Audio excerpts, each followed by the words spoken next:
Do you know if your business is the kind that private equity investors actually want to buy?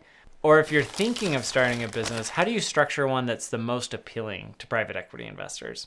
Today, we're going to dive into the types of businesses that private equity investors really want to buy and invest in. First, let's talk about why you may or may not want to sell to a private equity investor. Now, selling to a private equity investor can be great. You get a big fat check and ride off in the sunset, potentially. There are lots of private equity shops out there chasing down deals. And so theoretically, you can get like a decent valuation on your business and find a buyer for it, even if it's not necessarily fit for strategics. Oftentimes, private equity funds are buying up multiple businesses and rolling them into a larger platform. And so, it's an opportunity to basically exit the business and be on your way and not have to worry about any future work within the business or having to find somebody else to keep running it and managing it, because the private equity fund will take care of that for you. It also means you don't have to be staying up all night stressing about your competition and how you're going to make payroll and, all of those other things.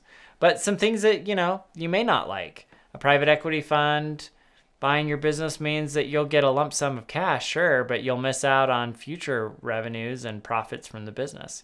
You'll also be giving up like your baby, right? And once a private equity fund owns your company, they're the ones that decide what happens to your employees, what happens to the community where you built your business, what happens to the brand and what it stands for, a lot of those things.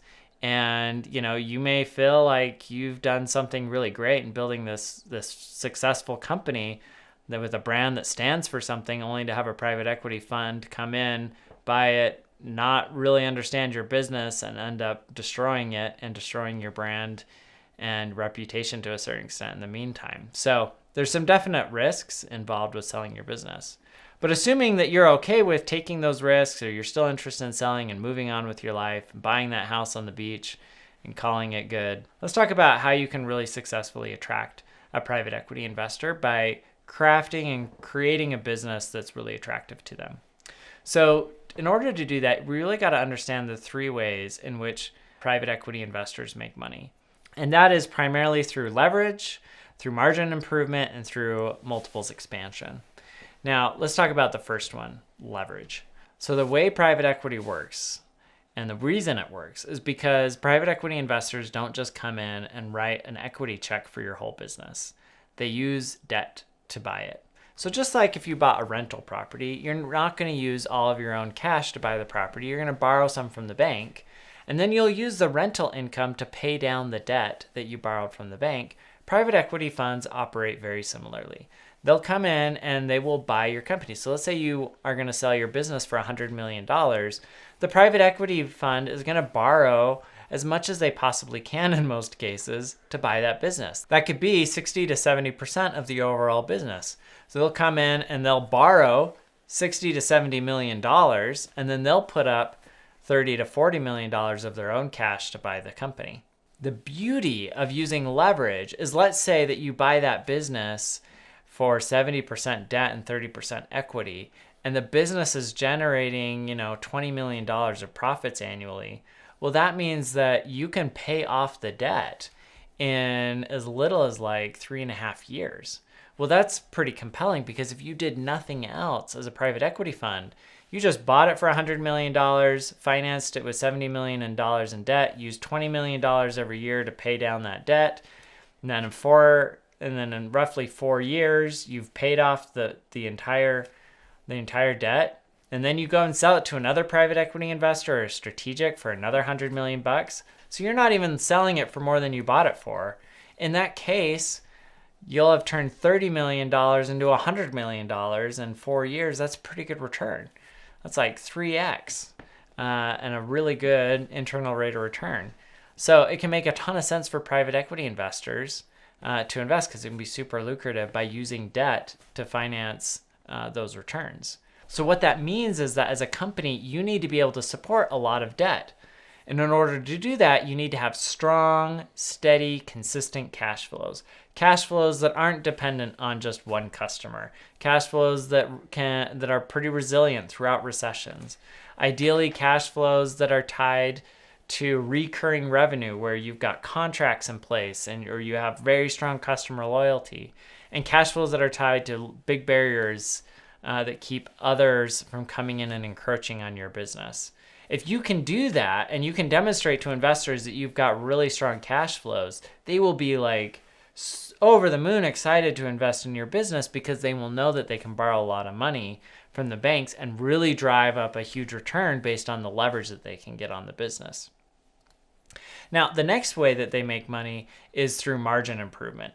Now, with margin improvement, they'll look for ways that they can improve the business. So as a business, you want to be able to show them an area or multiple areas where they can add value and improve things. Now, there are a few ways in which, I see this happening fairly frequently with businesses that private equity investors come in to buy. One is what we call adjusted EBITDA, where they identify a bunch of things that they think that they can go in and modify and change. So for example, if you've got a lot of what are truly like personal expenses tied to the business, oftentimes private equity funds will come in and strip those out and be able to show like, hey, we're going to buy the business based on this EBITDA today or this cash flow, but just some minor changes, we think we can improve cash flow immediately. That will get them excited because they'll see like, hey, there's an opportunity here for me to pay down that debt even faster. Another thing that I've seen is, we saw this one private equity fund, they came in and bought Bell. They make the bicycle helmets and so forth. They saw an opportunity to move manufacturing overseas and really drive down costs. So for them, that was their whole trade. They just came in, they bought Bell, they moved manufacturing overseas, they ensured that everything was running properly, and then they sold it to another private equity fund. And at that point, they had better EBITDA margins, so they were able to sell it for more. So even though they only held it for a couple of years, it ended up being a really great investment for them, even in that short time period. And that might be the kind of thing where you look at the business and you say, hey, look, I know I've got to move things overseas, or whatever it might be, or I know I need to move, my business to a cheaper location, or I know I need to upgrade this technology stack, or make certain investments in plants and property and equipment, but I'm just tired, I'm old, I don't want to handle that type of stuff, or I don't know how to do it, right? And I want to partner with someone who does. All of those could be great reasons to bring in a private equity fund, and where then they would be excited to do that deal because they see an opportunity to buy it at one price, make some obvious, easy operational changes, and sell it for a bigger price later on. That does mean, of course, that you're going to give up some of that return, right? Because you're not the one making those changes. But that can be an opportunity to do what we call taking a second bite of the apple, where maybe you sell the business to the private equity firm for $100 million. They borrow $60 million in debt. The private equity fund puts up $20 million.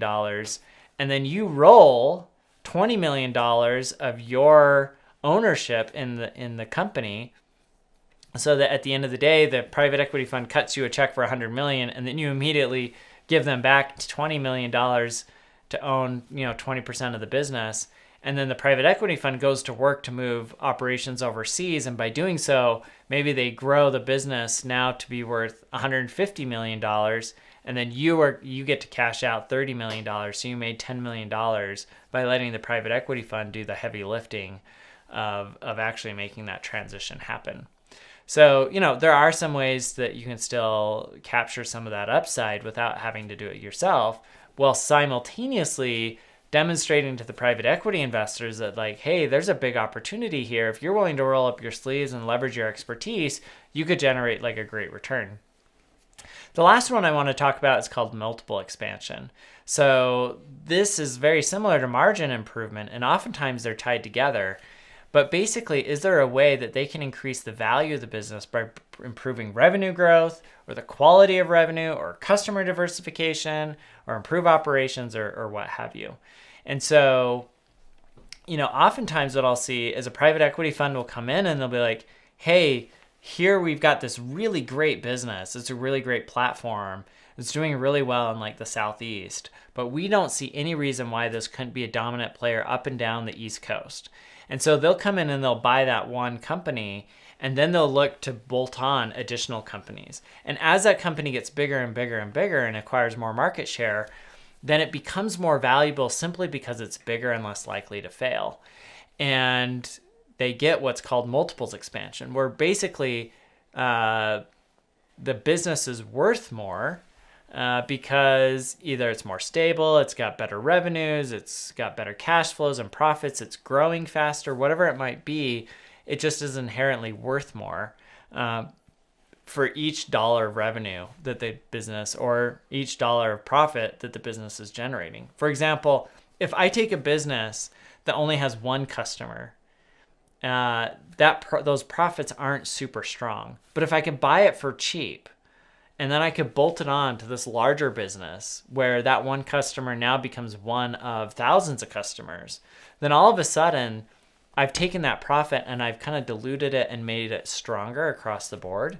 And now the business overall is worth more because that revenue and those profits from that one business that I just acquired, when it's bolted onto a larger entity, I might buy it for like 3 times profits or EBITDA, and I bolt it onto a business that is now trading at 5 times EBITDA. I'm getting multiples expansion and making more money that way.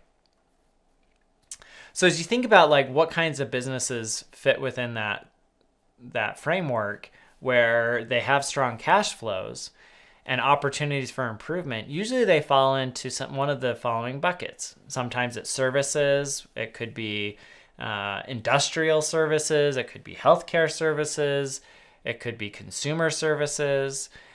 Sometimes it's software, particularly if it's a software business that's generating strong profits or has the ability to generate strong profits in the near term. A lot of the times it's B2B because B2B tends to be less fickle than B2C. And you have more recurring revenue that comes in on B2B businesses. Sometimes it's B2C products. So, in other podcasts I've talked about Hostess Brands, which I think is a great case study of private equity buying a B2C product. Although even Hostess Brands, even though it's a consumer brand, they mostly sell B2C because they're selling to grocery stores. But I've seen other private equity funds come in and buy e-commerce businesses and do very successful things for them. So broadly speaking, private equity loves businesses that are generating strong, steady cash flows. If you're building a high-growth startup and raising venture capital, probably not a fit for private equity, at least not in the near term. But if you're building a business that is strong and steady and, maybe it's not even growing super fast, but has really strong profits, then it can be a great fit for a private equity investor. What do you think about private equity investors? Is it the kind of business that you want to build and sell to a private equity fund? Let me know in the comments below. And check out some of my other videos like when will valuations get back to 2021 levels? Thanks.